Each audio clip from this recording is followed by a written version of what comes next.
Hello, welcome to my channel. ഇന്ന് ഞാൻ വന്നിട്ടുള്ളത് നല്ലൊരു ചിക്കൻ ഫ്രൈൻ്റെ റെസിപ്പി ആയിട്ടാണ് കേട്ടോ. ഈ ഒരു ചിക്കൻ ഫ്രൈയും ഇതിൻ്റെ ആ ഒരു പൊടി മതിയിട്ടാണ്, നമുക്ക് വേറെ കറീൻ്റെ ഒന്നും ആവശ്യമൊന്നുമില്ല.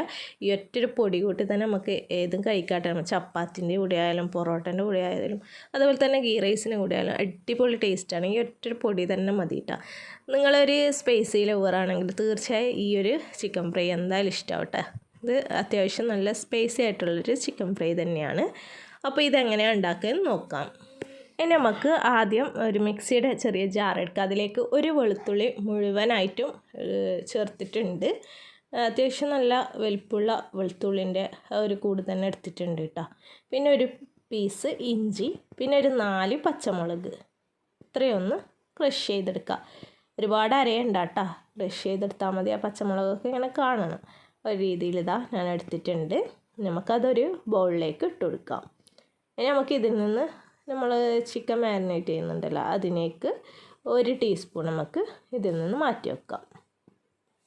ഇനി നമുക്ക് അതേ ജാറിൽ തന്നെ 1 ടേബിൾ സ്പൂൺ വലിയ ജീരകം, ഇതിൻ്റെ കൂടെ തന്നെ ഒരു 3 ഗ്രാമ്പൂവും 2 പട്ടയും കൂടി ഇട്ടിട്ടൊന്ന് ക്രഷ് ചെയ്തെടുക്കാം കേട്ടോ. ഞാൻ ഇപ്പോൾ ഇവിടെ ഗരം മസാല ചേർത്ത് കൊടുക്കുന്നതുകൊണ്ട് ഇപ്പോൾ ഗ്രാമ്പൂവും പട്ടയൊന്നും ഇട്ടിട്ടില്ല. ഇനി നമുക്കത് ക്രഷ് ചെയ്ത ശേഷം ഇതിലേക്ക് ഒരു പിടി മല്ലിയിലയും ഒരു പിടി കറിവേപ്പിലയും കൂടി ഇട്ട് കൊടുത്തിട്ട് അതൊന്ന് ക്രഷ് ചെയ്തെടുക്കുക. ഒരുപാട് ഇങ്ങനെ അരഞ്ഞ് പൊടിയായി പോയത്, ചെറിയ ചെറിയ കഷ്ണങ്ങളായിട്ട് അങ്ങനെയാണ് കേട്ടോ കിട്ടണ്ടേ. അപ്പോൾ അതാ ഞാനിതൊന്ന് അടിച്ചെടുത്തിട്ടുണ്ട്. അപ്പോൾ കറിവേപ്പില അങ്ങനെ പെട്ടെന്നൊന്നും പൊടിഞ്ഞു വയ്ക്കില്ല കേട്ടോ. നമുക്ക് അതും കൂടി ഇതിലേക്ക് ഇട്ട് കൊടുക്കുക. പിന്നെ നമുക്ക് ഇതേ ജാറിൽ തന്നെ ഒരു 12 വറ്റൽമുളകും കൂടി ഇട്ടിട്ട് അതൊന്ന് ക്രഷ് ചെയ്തെടുക്കണം. എൻ്റെ ഇപ്പോൾ ക്രഷ് ചെയ്ത മുളക് ഉണ്ടായതുകൊണ്ട് ഞാനിപ്പോൾ അതാണ് ഇട്ട് കൊടുക്കുന്നത്. നിങ്ങൾ എടുക്കുമ്പോൾ ഒരു 12 വറ്റൽമുളക് എടുക്കുക. ഇത് അത്യാവശ്യം നല്ല സ്പൈസി ആയിരിക്കണം കേട്ടോ ഈ ഒരു ചിക്കൻ ഫ്രൈ. അതാണ് ഇതിൻ്റെ ആ ഒരു ടേസ്റ്റ് എന്ന് പറയുന്നത്. അപ്പോൾ നിങ്ങൾക്ക് പറ്റുന്ന പോലെ സ്പൈസി കുറച്ചിട്ടും ചെയ്യാം കേട്ടോ. അപ്പോൾ വറ്റൽമുളക് അത്ര വേണ്ടാന്നുണ്ടെങ്കിൽ കുറച്ചിട്ടും എടുക്കുക. ശരിക്കും ഇത് ആ ഹോട്ടലത്തെ വിഴിഞ്ഞം സ്റ്റൈലിലെ ചിക്കൻ ഫ്രൈ ആണ്. ശരിക്കും പറഞ്ഞാൽ ഇത് അത്യാവശ്യം നല്ല സ്പൈസി ആയിട്ടുള്ള ഒരു ചിക്കൻ ഫ്രൈ തന്നെയാണ്. ഞാനിപ്പോൾ ഇവിടെ ഒരു 650 ഗ്രാം ചിക്കൻ എടുത്തിട്ടുണ്ട്. അപ്പോൾ അതിന് കണക്കായിട്ടുള്ള ഒരു ഇതാണ് ഞാൻ പറഞ്ഞിട്ടുള്ളത്. ഇനി നമുക്ക് ഈ ചിക്കനിലോട്ട് ഈ മസാലയൊക്കെ പിടിപ്പിക്കാനുണ്ട്. അപ്പോൾ ആദ്യം തന്നെ അത് നമ്മൾ പൊടിച്ചിട്ട് മാറ്റി വെക്കുക. ഇനി നമുക്ക് അതിൽ നിന്ന് 1 ടീസ്പൂണ് ഇഞ്ചി പച്ചമുളക് അരച്ച ആ സമയത്ത് ഞാൻ 1 ടീസ്പൂൺ മാറ്റി വെക്കാൻ പറഞ്ഞിട്ട് അതാണ് ഇത്. ഇനി അല്ലാന്നുണ്ടെങ്കിൽ നിങ്ങൾക്ക് കുറച്ചുകൂടി ഈ ചിക്കൻ ഫ്രൈയിലും കൂടി അതേ ഒരു സ്പൈസി കിട്ടണമെങ്കിൽ നമ്മളിപ്പോൾ എല്ലാം മുളക് ക്രഷ് ചെയ്തതെല്ലാം ഇട്ടിട്ട് അതിന് ശേഷം നമുക്ക് അതിൽ നിന്ന് കുറച്ച് ഇട്ട് കൊടുത്താൽ മതി കേട്ടോ. പിന്നെ ഇതിലേക്ക് 1.5 ടേബിൾ സ്പൂൺ മുളക് പൊടിയും പിന്നെ മഞ്ഞൾപ്പൊടി, ചിക്കൻ മസാല, പിന്നെ ആവശ്യത്തിനുള്ള ഉപ്പ്, പിന്നെ ഒരു 2 ടേബിൾ സ്പൂൺ തൈര്, ഇതെല്ലാം ഒന്ന് പെരക്കിയെടുക്കുക. പിന്നെ ഇതിലേക്ക് ഒരു 2-2.5 ടീസ്പൂണിൻ്റെ അടുത്ത് കോൺഫ്ലവറും കൂടി ഇട്ട് കൊടുത്തിട്ടുണ്ട്. ഇതെല്ലാം കൂടി നന്നായിട്ടൊന്ന് പെരക്കിയെടുക്കുക. ഇതിപ്പോൾ നമ്മൾ ചിക്കൻ സാധാരണ ഒരു എരിവിലാണ് ഉള്ളത്. പിന്നെ ഞാൻ പറഞ്ഞല്ലോ, നിങ്ങൾക്ക് കുറച്ചുകൂടി ഈ ശരിക്കും പറഞ്ഞാൽ നല്ല സ്പൈസി ആയിരിക്കണം. അപ്പോൾ അതിന് വേണ്ടി നമ്മളിപ്പോൾ എല്ലാം ഒന്ന് ക്രഷ് ചെയ്തെടുത്തിട്ടില്ലേ, അതിൽ നിന്ന് പകുതി വേണമെങ്കിൽ നിങ്ങൾക്ക് ഈ സമയം ചേർത്ത് കൊടുക്കാം.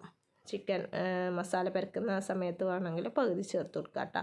അപ്പോൾ ഒന്നുകൂടി ഈ ചിക്കനിലും കൂടി കുറച്ചൊരു ഫ്ലേവർ കിട്ടും. പിന്നെ ഞാനിതിൽ കുറച്ച് റെഡ് കളറും കൂടി ചേർക്കുന്നുണ്ട്. ഓപ്ഷണലാണ് കേട്ടോ, നിങ്ങൾ വേണമെന്നുണ്ടെങ്കിൽ മാത്രം ചേർത്ത് കൊടുത്താൽ മതി. എന്നിട്ട് കുറച്ച് വെള്ളവും കൂടി ഒഴിച്ചിട്ട് ഇതെല്ലാം ഒന്ന് മിക്സ് ചെയ്തെടുക്കാം. ഇപ്പോൾ നല്ലൊരു ചിക്കൻ ഫ്രൈ തന്നെയാണ് ഇത്. നന്നായിട്ടൊന്ന് മിക്സ് ചെയ്തെടുത്ത ശേഷം നമുക്ക് ഇതിലേക്ക് ചിക്കൻ ഇട്ട് കൊടുത്തിട്ട് നന്നായിട്ടൊന്ന് എല്ലായിടത്തൊന്ന് മസാല എത്തുന്നവരെ ഒന്ന് പരക്കിയെടുക്കാം. അപ്പോൾ അതാ ചിക്കൻ ഇട്ട് കൊടുത്തിട്ട് ഞാൻ ഇവിടെ ചെറിയ ചെറിയ പീസാണ് ഉണ്ടാക്കിയിട്ടുള്ളത്. അപ്പോൾ ഇതിന് വേണ്ടിയല്ല ഞാൻ സാധാരണ വേറൊരാവശ്യത്തിന് ഞാൻ എപ്പോഴും ഇങ്ങനെ ചെറിയ പീസാണ് ആക്കൽ. അപ്പോൾ നിങ്ങൾ ആക്കുമ്പോൾ കുറച്ച് വലിയ പീസായിട്ട് എടുക്കുക കേട്ടോ.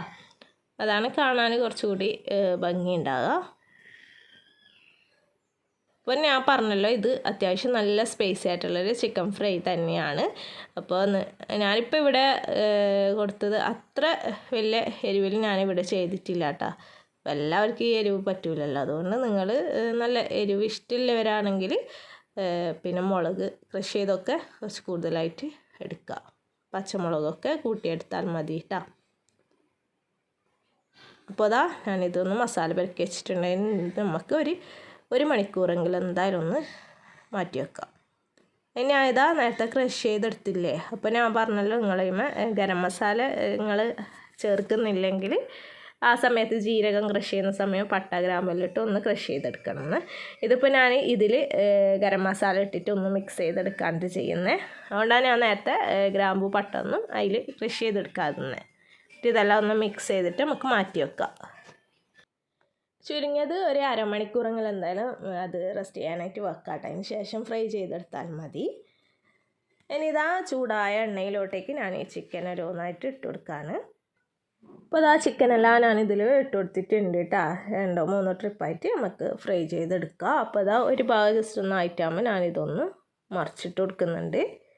അപ്പോൾ എല്ലാം നമുക്ക് ഒരുപാട് ഇങ്ങനെ കരിയെ പൊരിച്ചെടുക്കേണ്ട ആവശ്യമൊന്നുമില്ല കേട്ടോ. ചിക്കൻ നന്നായിട്ട് വേവണമെന്ന് മാത്രം, ഒരുപാട് ഇങ്ങനെ കരിയെ പൊരിക്കണ്ട കേട്ടോ.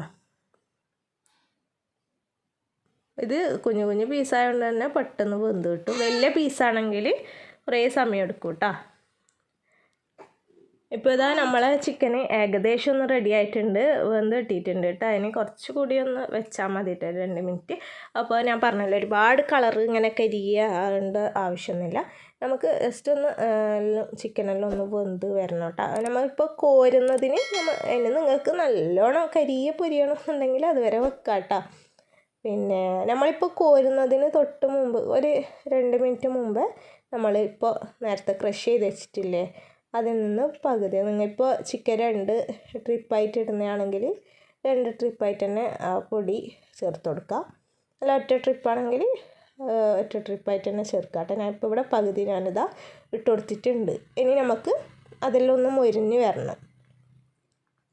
മൊരിഞ്ഞ് എന്ന് പറഞ്ഞാൽ ഇങ്ങനെ നന്നായിട്ട് ഇങ്ങനെ കരിഞ്ഞ് അങ്ങനെ പോയത് കേട്ടോ. അപ്പോൾ അതിൻ്റെ ടേസ്റ്റേ മാറിപ്പോൾ പിന്നെ ഒട്ടും ടേസ്റ്റ് ഉണ്ടാവില്ല കേട്ടോ. അതിൻ്റെ ആ ഒരു പച്ച കളറ് നഷ്ടപ്പെടാതെ തന്നെ നമുക്കിത് കോരിയെടുക്കണം കേട്ടോ. ഒരുപാട് സമയം കൊണ്ട് വെക്കരുത്. ജസ്റ്റ് ഒന്ന് മൊരിഞ്ഞ് വരണം, എന്നാലും അത് കരിയാനും പാടില്ല. ആ ഒരു രീതിയിലാണ് നമുക്കിത് എടുക്കേണ്ടത് കേട്ടോ. അല്ലെങ്കിൽ കരിഞ്ഞിട്ട് അതിൻ്റെ ടേസ്റ്റേ മാറിപ്പോൾ പിന്നെ ഈ ചിക്കൻ ഫ്രൈ ടേസ്റ്റ് ഇല്ല എന്ന് പറഞ്ഞിട്ട് കാര്യമില്ല കേട്ടോ. അപ്പോൾ ആ ഒരു രീതിയിൽ കറക്റ്റ് ആ പാകത്തിന് തന്നെ എടുക്കണം. അത് നിങ്ങൾക്ക് കണ്ടാൽ മനസ്സിലാവും. ഒരു കുറച്ച് സമയം വെച്ചാൽ മതി. ആ പച്ച ഇലൻ്റെ ആ കളറ് മാറാതെ ആ ഒരു രീതിയിൽ തന്നെ എടുക്കുക, എന്നാലും നല്ല പൊരിയും ചെയ്യണം. അപ്പോൾ ഇതാ അങ്ങനെ ആയിട്ടാകുമ്പോൾ ഞാനിതൊന്ന് വേറൊരു പാത്രത്തിലോട്ടേക്ക് മാറ്റുന്നുണ്ട് കേട്ടോ. ഈ ഒരു രീതിയിലാണ് നമുക്ക് വേണ്ടത്. പൊടിയോട് കൂടെ തന്നെ നമുക്ക് ചിക്കന് കോരിയെടുക്കാം. നിങ്ങൾക്ക് അത്രയ്ക്ക് പേടിയുണ്ടെങ്കിൽ നിങ്ങൾ ചെയ്യുക, ലാസ്റ്റ് ചിക്കനൊക്കെ ഫ്രൈ ചെയ്തിട്ട് ഏറ്റവും ലാസ്റ്റായിട്ട് പൊടികളെല്ലാം ഒരുമിച്ചിട്ടിട്ട് ഒന്ന് ഫ്രൈ ചെയ്തെടുത്താലും മതി. ഇതാകുമ്പോൾ എല്ലാ ചിക്കനിലേക്കും പിടിച്ചിട്ടുണ്ടോ ഈ പൊടി. അപ്പോൾ ഇതാ ഇതിലെ പൊടികളെല്ലാം നമുക്ക് ഇതുപോലെ ഒന്ന് കോരി മാറ്റാം. അപ്പോൾ ഇതാ ഇത് കണ്ട ഈ ഒരു രീതിയിലാണ് നമ്മൾ എടുക്കേണ്ടത് കേട്ടോ. കണ്ട ഇലയൊന്നും കരിഞ്ഞു പോകാത്ത ആ ഒരു രീതിയിലാണ് എടുക്കേണ്ടത്. അപ്പോൾ ഇതാ ഇനി നമുക്ക് ബാക്കിയുള്ള ചിക്കനും ഇതേപോലെ തന്നെ നമുക്ക് ഫ്രൈ ചെയ്തെടുക്കാം. അങ്ങനെ ഇതാ എല്ലാ ചിക്കനും ഞാനിവിടെ ഇതുപോലെ തന്നെ ഫ്രൈ ചെയ്തെടുത്തിട്ടുണ്ട് കേട്ടോ. എല്ലാവരും ഈ ഒരു ചിക്കൻ ഫ്രൈ എന്തായാലും ട്രൈ ചെയ്ത് നോക്കാട്ടോ, അടിപൊളി ടേസ്റ്റാണ്.